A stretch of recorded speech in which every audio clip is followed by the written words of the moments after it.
이번에 인천공항에서 출발하는데 우리는 대한항공을 탔습니다. 우리는 광저우에 도착한 후 우리를 안내하는 가이드와 함께 버스를 타고 중국에 와서 첫 식사를 했습니다. 식사를 마친 후 동행한 사람들과 함께 이 역사 연구자 강정혜 선생님의 설명을 들었습니다. 여기는 중국 공산당 제3차 대회 기념관입니다. 중국 공산당 제3차 전국대표대회는 1923년 6월 광저우에서 열렸으며 이는 중국 공산당 역사상 중요한 회의로 국민당과 국공협력의 통일전선을 구축하기로 결정했습니다. 한국 임시정부는 광저우에서 활동하는 동안 중국 국민 정부의 지원을 받았으며 특히 항일 민족 통일전선 분야에서 중국 공산당 일부 인사들과 접촉하고 정보 교류를 가졌습니다. 대한민국 임시정부는 1919년 상하이에서 수립되었다가 여러 역사적 변천으로 1932년 광저우로 이전하여 임시정부기관을 설치하였습니다. 바이현은 중국 광동성 광저우시 외슈구 허거위안로 26번지에 위치해 있으며 원래는 청나라 말기에 한 화교 부유한 상인이 지은 별장이었지만 이후 항일 시기에 혁명 장소가 되었습니다. 현재 대한민국 임시정부터 기념관, 김고, 이동희 등 한국의 중요한 독립운동가들이 이곳에서 근무하거나 생활했습니다.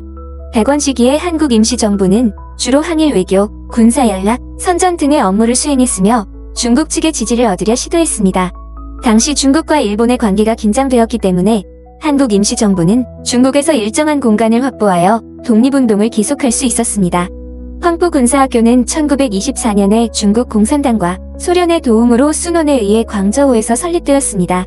20세기 20년대부터 30년대까지 일부 한국 독립운동 청년들, 특히 대한민국 임시정부가 지원한 항일 무장 세력이 황포군사학교에 추천되어 군사기술을 배우게 되었습니다. 황포군사학교는 중국 혁명의 중요한 장소일 뿐만 아니라 한국 독립운동의 중요한 일원이며 중한 양국 청년들이 함께 군사훈련을 받고 함께 일본에 맞서는 소중한 역사적 교차점을 목격했습니다. 광저우시 황포군사학교 예터 근처에 위치해 있으며 제1차 동정에서 희생된 북벌군 장병들을 기리기 위해 세워졌습니다. 묘지에는 황포군사학교의 교사와 학생, 그리고 국민혁명군 장병들이 안장되어 있으며 그들은 군벌 통치를 전복하고 중국을 통일하기 위해 희생되었습니다. 1926년 장제스가 광동성에서 동정을 단행할 당시 조선에서 온 젊은이들도 이에 참여했습니다. 그 중에는 충북 괴산 출신의 안태지사와 형북 정주 출신의 김근재 지사가 있었으며 이들은 광동군벌 진영을 토벌하던 중 순국했습니다. 이들의 묘역은 현재 광저우에 위치한 동정 열사묘원 내에 있으며 묘비에는 출신지와 이름, 나이까지 명확히 기록되어 있습니다. 이곳은 장제스가 직접 조성한 것으로 알려져 있으며 지금도 많은 이들이 이곳을 찾아 그들의 넋을 기립니다.